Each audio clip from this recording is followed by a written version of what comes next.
Cabinet meeting CM Nayab Saini की अध्यक्षता में हुई। इसमें कुल 7 एजेंडे रखे गए, जिनमें से 6 को मंजूरी दे दी गई। इस मीटिंग में अग्निवीरों और न्यूनतम वेतन से जुड़े 2 बड़े फैसले मुख्य रहे। सीएम नायब सिंह सैनी ने बताया कि अग्निवीर पॉलिसी 2024 में संशोधन को मंजूरी दी गई।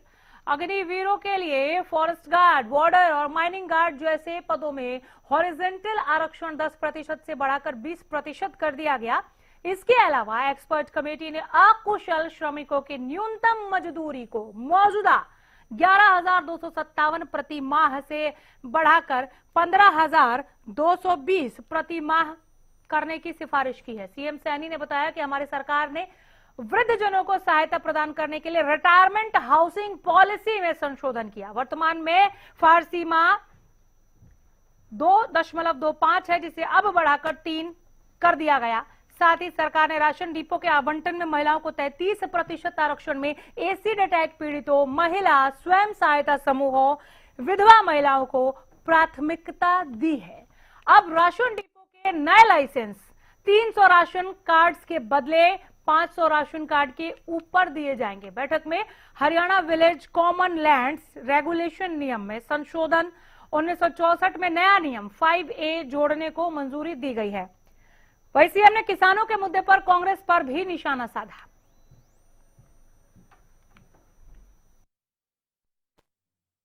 की बैठक में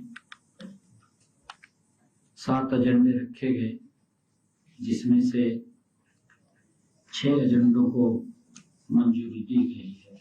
आज की बैठक में जो पहला एजेंडा था, हमारी जो अग्निवीर पॉलिसी है नीति 2024 में आज संशोधन को मंजूरी दी गई है। अग्निवीरों के लिए फॉरेस्ट गार्ड, वार्डर और माइनिंग गार्ड जैसे पदों में हॉरिजॉन्टल आरक्षण 10% से बढ़ा करके 20% किया गया। पहले 10% था। एक महत्वपूर्ण कदम उठाते हुए सरकार ने, मंत्रिमंडल ने राशन डिपो के आवंटन में महिलाओं को 33% आरक्षण देने का निर्णय किया। इसमें ऐसी महिलाएं जो एसिड अटैक से पीड़ित या स्वयं सहायता समूह की हमारी महिलाएं या विडोज, ऐसी महिलाओं को इसमें प्राथमिकता दी जाएगी। जो ही जेब फार्म कटता है उसके 48 घंटे के बाद पेमेंट चली जाती है। परंतु हमारे जो विपक्षी साथी हैं वो इस प्रकार का, क्योंकि जब मुद्दा नहीं होता, पीछे गड़बड़ होगी कि थोड़ी सी ज्यादा, उसको फिर बोलते हैं। जब गड़बड़ को रोकने का काम करते हैं तो फिर दूसरी तरफ बोलते हैं। हाँ, अगर गड़बड़ रोकनी सरकार की जिम्मेवारी है कि कोई गड़बड़ ना हो, और हमारी सरकार ट्रांसपेरेंसी आधार पर काम कर रही है। मैं अधिकारियों को भी लगातार इस बात के लिए बोलता हूं कि हमें अपना माइंडसेट चेंज करना चाहिए। देखिए, हम जवाबदेही है किसी न किसी के प्रति, हर व्यक्ति जवाबदेही है। कांग्रेस प्रदेश अध्यक्ष राव नरेंद्र ने घरौंडा अनाज मंडी का दौरा किया, फसल खरीद का जायजा लिया। इस दौरान उन्होंने सरकार पर जमकर वार किया। उन्होंने कहा कि सरकार किसान विरोधी है, अडानी अंबानी की सरकार है। फसल खरीद के नए नियम किसानों के हित में नहीं, किसानों के साथ साथ आड़ती भी भारी परेशानियों से जूझ रहे हैं। दूसरी और मशीन मंगाई, उसमें लोग गेट पास की शर्तें हैं आपके सामने। ट्रैक्टर लेके आएगा, ट्रॉली लेके आएंगे। अब कोई किसान मेरे इलाके में तो ऊंट गाड़ी रखते हैं, कहीं छोटा गाड़ी रखते हैं, वो कहाँ से गाड़ी के नंबर कहाँ से देंगे। कोई आदमी बीमार है बेचारा, उसको लाना पड़ेगा, हॉस्पिटल से उठ के आ रहा है। एक व्यक्ति की मैंने फोटो देखी, पेशाब की थैली लटक रही थी, किसान आदमी, उसकी बच्चे बेचारे गोदी में उठा करके ला रहे थे। बारदाना नहीं है मंडियों के अंदर, व्यापारियों पर अनावश्यक दबाव डाला जाता है। ये सब चीज़ें हैं जो पूरी तरह से मैं समझता हूँ सरकार के दावे फैल है। और सरकार को चाहिए इस मामले में ध्यान दें, वरना हम भी इस बारे में ऊपर मुख्यमंत्री क्या से बात मनसा लगती है सर सरकार की इस प्रकार से जो है किसानों को तंग किया जा रहा है, आड़तियों को तंग किया जा रहा है, क्या मनसा किसान लगती है? विरोधी सरकार भारतीय जनता पार्टी ना किसान की है, ना मजदूर की है, ना गरीब की है, ना छोटे व्यापारी की। जो व्यापारी भाई आड़ती बैठे छोटे व्यापारी, सरकार तो आप जानते हो अडानी और अंबानी की सरकार है। और उधर चंडीगढ़ में यूपीएससी में नव चयनित युवाओं का अभिनंदन हुआ। सीएम नायब सिंह सैनी ने युवाओं को सम्मानित किया, उनकी हौसला अफजाई की। कहा सीएम ने कि हरियाणा में प्रतिभा की कोई कमी नहीं है। ईमानदारी, निष्ठा और संवेदनशीलता 3 महत्वपूर्ण मूल मंत्र का सीएम सैनी ने जिक्र किया। उन्होंने कहा कि हरियाणा सरकार में बिना पर्ची खर्ची के नौकरी मिलती है। आज हरियाणा क्षेत्र में हर क्षेत्र में नंबर 1 है। प्रतिभाशाली युवाओं के प्रोत्साहन के लिए सीएम ने घोषणा की। मुख्यमंत्री युवा प्रतिभा प्रोत्साहन योजना की घोषणा की। आर्थिक रूप से कमजोर युवाओं को वित्तीय सहायता प्रदान की जाएगी, ये भी कहा सीएम ने। और सभी सरकारी विश्वविद्यालयों में यूपीएससी और एचसीएस की कोचिंग शुरू करने की बात भी सीएम सैनी ने की। युवा साथियों, आज आप सभी के चेहरों पर वो आत्मविश्वास, संतोष और गर्व की चमक दिखाई दे रही है। यह केवल व्यक्तिगत ये सफलता की प्रतीक नहीं है, बल्कि यह पूरे हरियाणा की सामूहिक उपलब्धि है। इसके लिए मैं आप सबको बधाई देता हूं। युवा साथियों, आपकी सफलता केवल आपके परिवार तक सीमित नहीं है। यह सफलता हरियाणा के लाखों युवाओं के लिए एक प्रेरणा का स्रोत भी है। मुझे गर्व है, यह सफलता हमारी योग्यता का व प्रतिभा का सम्मान करने की नीति पर समर्थन की ये मोहर। युवा साथियों, हमारी डबल इंजन की जो सरकार है वो इसी दिशा में निरंतर गति से आगे बढ़कर के कार्य कर रही है। हम ये भी देखते हैं कि हमने पिछले 11.5 वर्षों में हरियाणा में एक पारदर्शी और निष्पक्ष व्यवस्था स्थापित की है। यह केवल एक नीतिगत निर्णय नहीं था, बल्कि यह युवाओं के आत्मविश्वास और उनके पुनर्स्थापन की करने का ये प्रयास था। साथियों, युवा साथियों, हमारे युवा अधिकारी, मैं ये कहना चाहता हूं कि आप केवल अधिकारी नहीं हैं, आप हरियाणा की एक पहचान हैं। इस बात को हमें ध्यान रखना है। आप उस किसान के बेटे हैं, उस किसान की बेटी हैं, जिसने अपने पसीने से आपको यहां तक पहुंचाने का काम किया है। इस मुकाम के ऊपर उसने आपको खड़ा किया है। और कांग्रेस ने मतदाता सूचियों के पुनरीक्षण पर बैठक बुलाई। मतदाता सूचियों के विशेष गहन पुनरीक्षण एसआईआर पर मीटिंग बुलाई गई है। 10 अप्रैल को राज्य स्तरीय एक्शन एंड मॉनिटरिंग कमेटी की बैठक होनी है। कांग्रेस प्रदेश अध्यक्ष राव नरेंद्र सिंह इस बैठक में मौजूद रहेंगे। सीएलपी लीडर भूपेंद्र हुड्डा बैठक में शामिल होंगे। हरियाणा कांग्रेस के सह प्रभारी जितेंद्र बघेल भी मौजूद रहेंगे। बूथ स्तर पर पार्टी को सक्रिय करने की रणनीति बनेगी।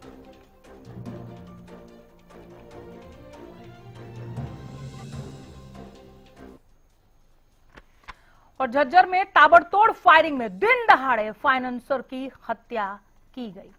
डीघल गांव की ये तस्वीरें हैं। सापला रोड पर ऑफिस की ये तस्वीरें, आप फाइनेंसर के ऑफिस की तस्वीरें देख रहे हैं, जहां पर इस हत्या को मात्र 1 मिनट के भीतर अंजाम दिया गया।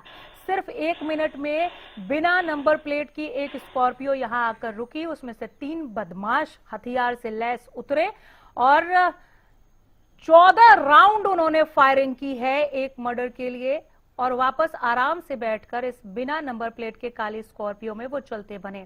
सीसीटीवी तीसरी आंख ने 1 मिनट की इस पूरी वारदात को कैद कर लिया।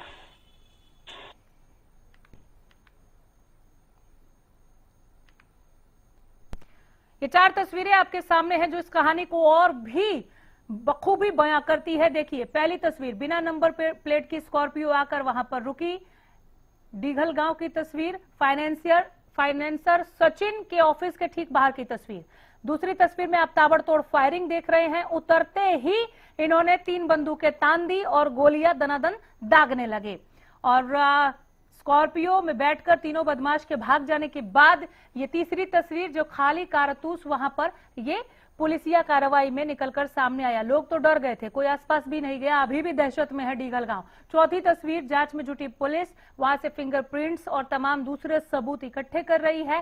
सीसीटीवी फुटेज जो हम आप तक इस पहली तस्वीर में, दूसरी तस्वीर में पहुंचा रहे हैं, इन तस्वीरों को खंगाल कर इन बदमाशों की पहचान करने की कोशिश में पुलिस जुटी है। तफ्तीश जारी है।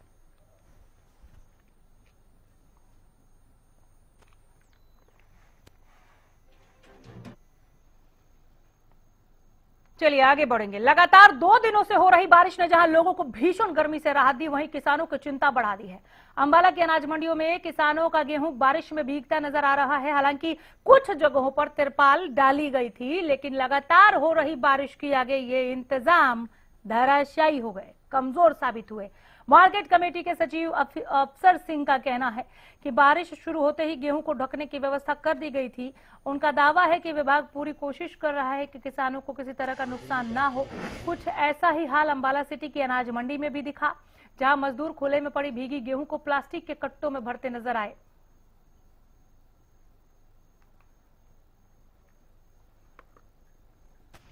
बूंदाबांदी स्टार्ट हुई थी तो साथ के साथ हमारे स्टाफ द्वारा मंडी का निरीक्षण किया गया और मंडी के निरीक्षण के दौरान जितनी भी डेयरियाँ मंडी में पड़ी थी सारी की सारी कवर से ढकवा दिया गया था सभी डेयरियों को। ठीक है जी, तौर पर सभी डेयरियाँ सेट के नीचे थी, लेकिन कुछ एक जो बाहर थी उनको त्रिपाल से ढकवा दिया गया था। लेकिन फिर भी काफी बरसात होने के कारण कुछ डेयरियों को जो खुले कट्टों में थी दिया गया था। इधर चरखी दादरी में भी कमोबेश एक जैसी तस्वीर निकलकर सामने आई। बारिश में यहां भी गेहूं भीग गया, खुले में पड़ा हजारों क्विंटल गेहूं भीग गया। देखिए तस्वीरें। किसानों को लाखों के नुकसान की आशंका है। कई जिलों में बारिश, ओलावृष्टि से फसलें तबाह, गेहूं, सरसों के साथ सब्जी और चारा भी खराब। किसान माथे पे हाथ रख के बैठा है।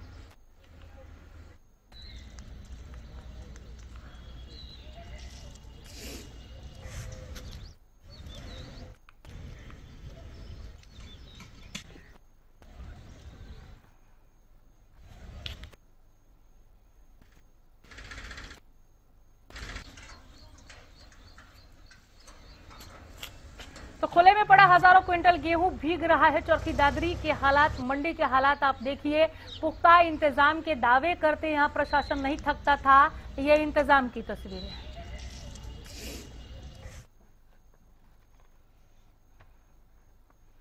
और अब बात गरौंडा अनाज मंडी की, जहां आड़तियों की हड़ताल है। गेहूं खरीद नहीं होने से बेहद नाराज है यहां पर आड़तियों ने मार्केट कमेटी गेट को बंद कर धरना शुरू कर दिया है। एजेंसियों के अधिकारी खरीद में लापरवाही बरत रहे हैं, ये कहना है धरने पर बैठे इन आड़तियों का, और इस तरह से वो अपनी नाराजगी जाहिर कर रहे हैं। देखिए।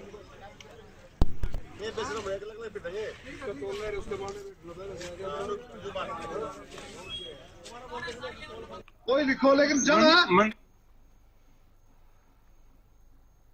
इंद्री में ओलावृष्टि और भारी बरसात से किसानों को नुकसान हुआ है। यहां भी किसानों की गेहूं की फसल को भारी नुकसान पहुंचा। सड़कों पर जलभराव से भी किसान और आमजन परेशान है।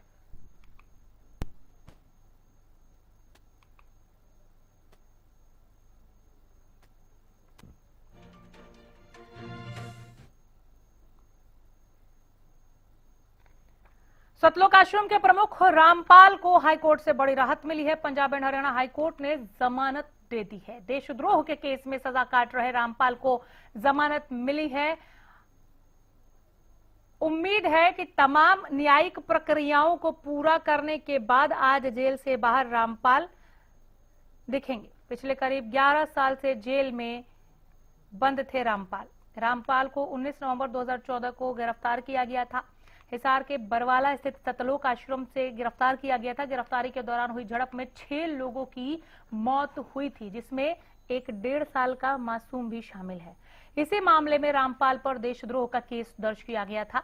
रामपाल को तीसरे केस में जमानत मिली है। हत्या के 2 केस में पहले ही जमानत रामपाल को मिल चुका है। देशद्रोह से जुड़े केस में आज वाली जमानत है।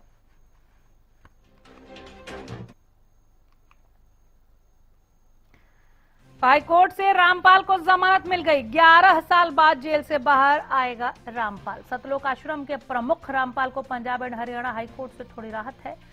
केस में रामपाल 11 साल 4 महीने और 20 दिन से जेल में है। हिसार सेंट्रल जेल नंबर 2 में कैदी के रूप में बंद। 19 नवंबर 2014 को हिसार के बरवाला स्थित सतलोक आश्रम से अरेस्ट किया गया था। रोहतक में झज्जर रोड पर रामपाल का करौंथा आश्रम है। क्या है केस, ये दिखा रहे हैं इन ग्राफिक्स प्लेट्स के जरिए। काफी समय से यह आश्रम, करौंथा आश्रम बंद है। 2006 में करौंथा आश्रम में युवक की मौत हुई थी। याद दिला रहे हैं आपको ये वारदात। 12 जुलाई 2006 को रामपाल के समर्थकों आर्य समाजियों के बीच हुए संघर्ष में युवक की मौत हुई थी। 14 जुलाई 2014 को रोहतक कोर्ट में इस केस की सुनवाई थी। 2014 में गिरफ्तारी के लिए वारंट जारी हुए। सतलोक आश्रम में पुलिस से टकराव हुआ था। गिरफ्तार करने जब पुलिस पहुंची थी तो तब की टकराव की खबर है। 6 लोगों की मौत के बाद, बहुत मशक्कत करने के बाद यह गिरफ्तारी हुई थी। आश्रम के अंदर 5 महिलाओं और एक 1.5 साल के बच्चे की मौत हो गई थी इस गिरफ्तारी से ठीक पहले। 19 नवंबर 2014 को आश्रम से रामपाल को गिरफ्तार किया गया था।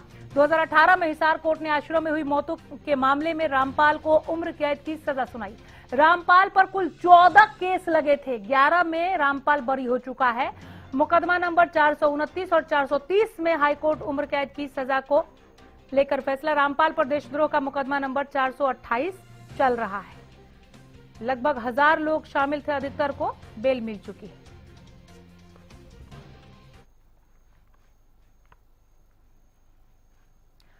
पंचकुला नगर निगम का 160 करोड़ रुपए का एफडी घोटाला। कोटक महिंद्रा बैंक के वाइस प्रेसिडेंट पुष्पेंद्र ने इस मामले में सरेंडर किया है, आत्मसमर्पण किया है। एंटी करप्शन ब्यूरो के सामने पुष्पेंद्र ने सरेंडर किया।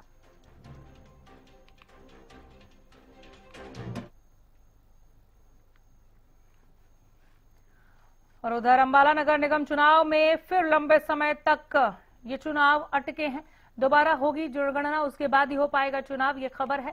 कोर्ट ने नोटिफिकेशन की रद्द, हाईकोर्ट ने कांग्रेस के पक्ष में सुना दिया फैसला।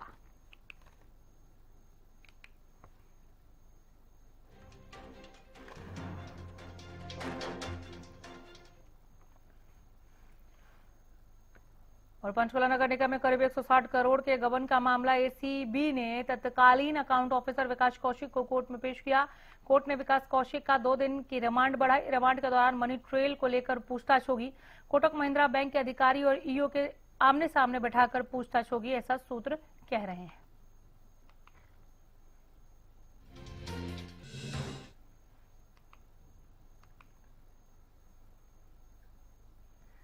और बहादुरगढ़ में कमर्शियल सिलेंडर को लेकर बड़ा फैसला। सिलेंडर के लिए गठित जिला स्तरीय कमेटी को वापस ले लिया गया है। अब सीधे गैस डिस्ट्रीब्यूटर से ले सकेंगे कमर्शियल गैस सिलेंडर।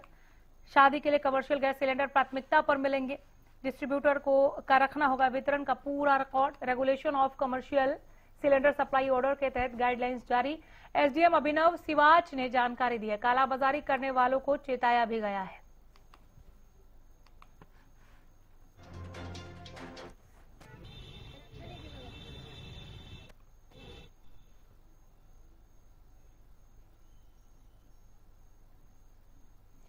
अंबाला में परिवहन नियमों की धज्जियां उड़ाने वाले निजी बस संचालकों के खिलाफ आरटीए विभाग ने मोर्चा खोल दिया। ओवरलोडिंग, टैक्स चोरी और अधूरे दस्तावेजों के साथ सड़क पर दौड़ रही बसों पर विभाग ने शिकंजा कसना शुरू कर दिया है। इसी कड़ी में मार्च महीने की कार्रवाई का ब्यौरा देते हुए अंबाला आरटीए सुशील कुमार ने बस संचालकों को सख्त चेता दिया है। विभाग ने साफ कह दिया है कि यह अभियान भविष्य में और भी तेज करेंगे। देखिए, ऐसी बसेज जो हरियाणा का टैक्स पे नहीं करती है अथवा जो कैपेसिटी से ज़्यादा सवारियां भर करके लोगों को परेशान करते हुए यात्रा करवाती है और जिन बसेज में किसी और प्रकार के डॉक्यूमेंट की वैलिडिटी समाप्त हुई होती है, ऐसी सभी बसेज पर हम लोग लगातार निगरानी बनाए रखते हैं। मार्च महीने में हमने 24 बसेज का चलान ऐसी बसों का किया है और उससे जो लगभग फाइन है वो 14 लाख के आसपास सरकारी राजस्व में भिजवाया है।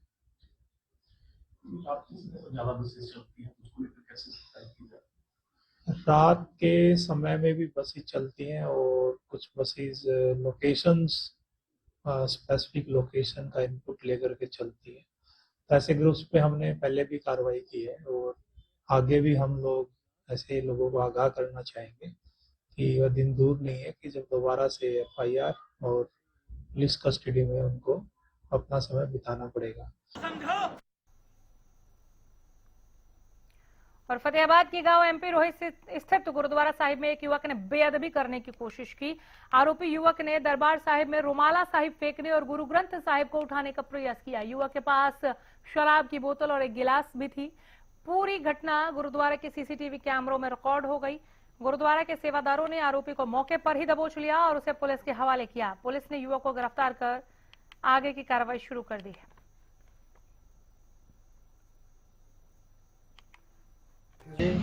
ਸਮੂਹ ਇਲਾਕਾ ਨਿਵਾਸੀ ਸਮੂਹ ਸੰਗਤ ਦੇ ਚਰਨਾਂ ਦੇ ਵਿੱਚ ਬੇਨਤੀ ਹੈ ਕਿ ਬੜੀ ਹੀ ਦੁਖਦਾਈ ਘਟਨਾ ਜੋ ਕਿ ਅੱਜ MP ਰੋਹੀ ਦੇ ਵਿੱਚ ਵਾਪਰ ਚੱਲੀ ਸੀ, ਪਰ ਮੌਜੂਦਾ ਗੁਰਦੁਆਰਾ ਸਾਹਿਬ ਦੇ ਅੰਦਰ ਸੇਵਾਦਾਰਾਂ ਦੀ ਬੜੀ ਹੀ ਮੁਸਤੈਦੀ ਦੇ ਨਾਲ ਬੜੀ ਮੁਸ਼ਕਿਲ ਦੇ ਨਾਲ ਜਿਹੜਾ ਉਹ ਬਚਾਅ ਹੋਇਆ ਹੈ।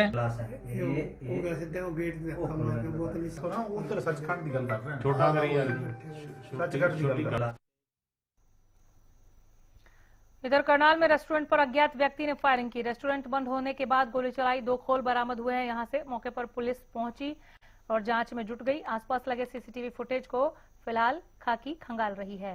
असंध कैथल रोड पर स्थित रेस्टोरेंट पर फायरिंग की ये पूरी घटना। खबर देखते